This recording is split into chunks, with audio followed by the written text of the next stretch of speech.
Bien bonjour, je suis Frédéric Boran et je vais vous parler aujourd'hui d'une structure très importante en programmation, à savoir la structure for, c'est-à-dire la structure pour en algorithmique.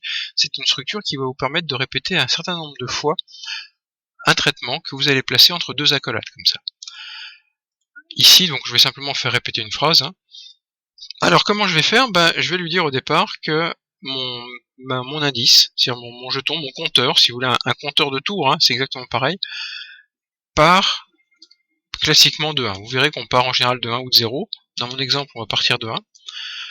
Vous lui dites que vous allez tourner, exécuter votre itération tant que votre i, donc votre indice, n'a pas atteint une certaine valeur. Bon, ici je vais faire 5.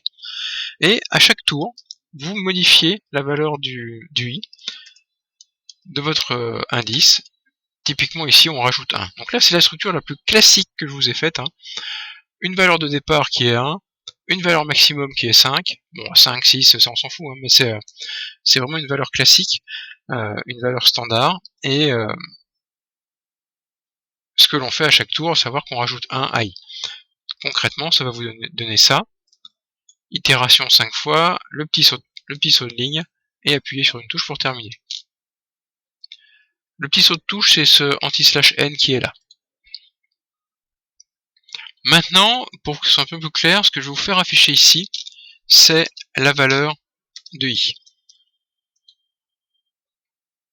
Alors bien sûr, on change rien, sauf que là, vous voyez ce qu'il a fait, 1, 2, 3, 4, 5. Donc concrètement, au départ, i égale 1.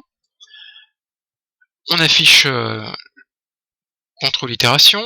Ensuite, on rajoute 1 à i, donc i égale 2. Est-ce que i est inférieur ou égal à 5? Oui. On affiche, et on recommence. Ce qui vous explique que lorsque vous affichez itération 5, là, ensuite, on fait i plus 1, i plus, donc i plus 1, donc i passe à 6.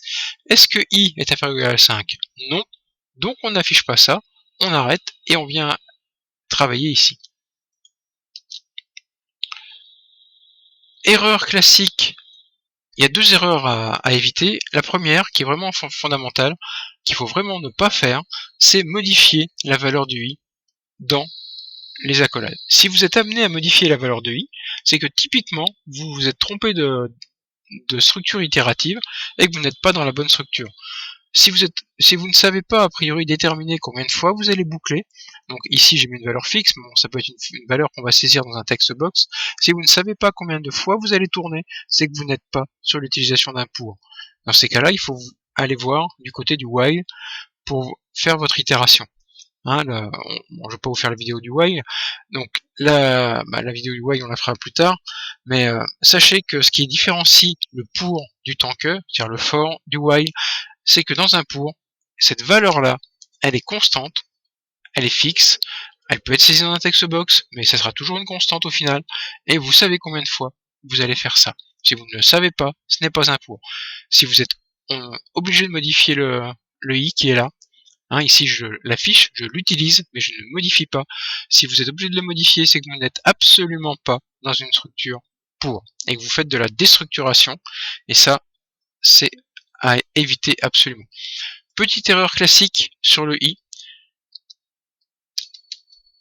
Si vous êtes amené à travailler avec un 0 et pas un 1, dans ces cas-là, vous n'irez pas jusqu'à 5, mais jusqu'à 4. C'est un peu le problème des intervalles. Ici, on va de 1 à 5. Si vous voulez aller de 0, et si vous partez de 0 et que vous faites 4 fois votre itération, dans ces cas-là, pensez bien que vous allez avoir 0, 1, 2, 3, 4, ce qui fait 4 itérations.